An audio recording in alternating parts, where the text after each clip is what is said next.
नमस्कार, आवाज इंडिया में आप सभी का स्वागत है। मैं हूं सीमा। महाराष्ट्र के सातारा के पवई नाका पर राजनीति का पारा उस वक्त चढ़ गया जब शिंदे गुट के शिव सैनिकों ने संजय राउत की किताब स्वर्ग नर्क में की खुलेआम होली मना दी।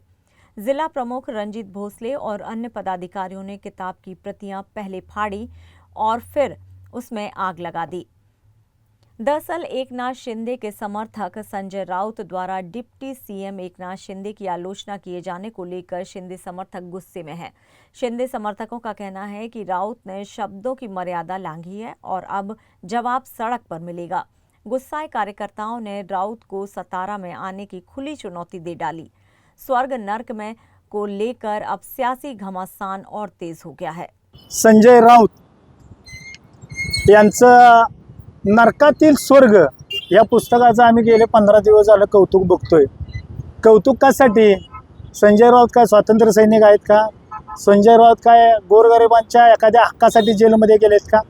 भ्रष्टाचारी माणूस, सकाळी उठायचं आणि भुकत राहायचं आणि हे भुकत असताना काय पद्धतीनं महाराष्ट्राच्या राजकारणाची वाट त्या पुस्तकाचं कौतुक नरकातील स्वर्ग आम्ही 15 दिवस झाला ऐकतोय।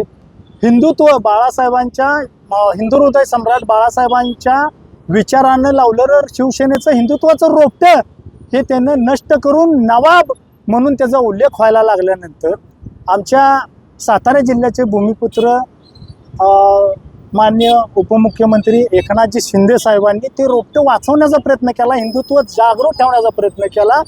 नुकताच नवनिर्वाचित सातारचे जिल्हा प्रमुख आमचे रणजितजी भोसले यांनी वक्तव्य केलं आणि आज आम्ही ज्या पद्धतीने निषेध केला आहे त्याचं तुम्हाला कारणही कळलंय। आमचं दैवत ज्यांनी आमच्या बाळासाहेब ठाकरेंचा विचार, हिंदू हृदय सम्राटांचा विचार चालू ठेवला, हे आत्ता उपमुख्यमंत्री आपले सातारचे भूमिपुत्र एकनाथजी शिंदे साहेब यांच्या विचाराने प्रेरित झालेले आम्ही माणसं आहोत। त्यांचे विचार पुढे घेऊन आमच्या सातारचे पालकमंत्री शंभूराज देसाई यांनी आम्हाला ताकद दिलेली आहे, हिंदुत्वाचा वारसा आमच्यामध्ये जागा ठेवलेला आहे आणि आम्ही जसं शिवसेनेत प्रवेश केला मूळच्या तेव्हापासून संजय राऊतांचं, मी म्हणते संजय डाऊटांचं तोंड हे गटारीगत चालू आहे। हे गटारीचं तोंड एकदा उघडलं की जसं नाल्याचा वास सुटतो तसं सकाळपासून आमच्या डोक्यात ते घुमघुमत असतं। आम्ही कितीही विचार केला यांचा विचार सोडायचा, पण ते जास्तच बोलतात। कधी महिलांवर बोलतात आक्षेपार्थ, कधी कोणावर बोलतात। अक्षरशः त्यांचं ते पुस्तकात त्यांनी जे जेलमध्ये त्यांनी काय कोणत्या गरिबांसाठी न्याय आंदोलन केलं त्यांच्यासाठी जेलमध्ये गेलेत का कोणत्या भ्रष्टाचाराविरुद्ध गेले, स्वतःच केलं भ्रष्टाचाराविरुद्ध त्यांना जेलमध्ये टाकण्यात आलं। एवढं त्यांनी नावलौकिक काही मिळवलं नव्हतं आणि त्याच्यामुळे त्यांनी पुस्तक लिहिलंय नरकातला स्वर्ग आणि त्याचं कौतुक होतंय।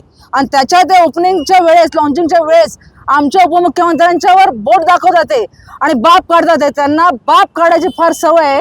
माझं तर हेच सांगणं आहे राऊतांना की तुम्ही तुमच्या बापाचा विचार करा, दुसऱ्याच्या बापाचा विचार करण्यापेक्षा